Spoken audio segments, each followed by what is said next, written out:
بسم اللہ الرحمن الرحیم۔ السلام علیکم۔ یہ ایک نکاح کی تقریب ہے۔ حق مہر کے 5 سے 8 لاکھ مقرر کرنے کی بات ہو رہی ہے اور ساتھ 5 تولے سونا۔ سسر اپنے داماد کو ساتھ والی کرسی پر بلاتا ہے، سرگوشی میں پوچھتا ہے، بیٹا آپ کتنا حق مہر آسانی سے دے سکتے ہیں؟ داماد کہتا ہے، آپ لوگ جو مقرر کریں منظور ہے، لیکن اگر میں زیادہ کوشش کروں تو 2 لاکھ دے سکتا ہوں۔ سسر نکاح خواہ کو کہتا ہے، مہر 1 لاکھ ہوگا۔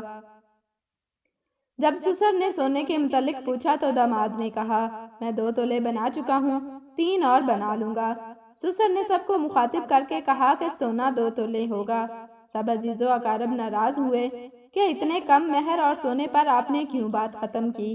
سسر نے کہا، آج اگر میں اس شخص کو جو بھی ڈیمانڈ کروں تو مجبوراً یہ پوری کرے گا، لیکن بعد میں یہ میری بیٹی کو جو پوری روٹی دے گا اس کو عادی کرے گا۔ وجہ یہ ہے کہ لوگوں سے قرضے لے کر یہ ڈیمانڈ پوری کرے گا۔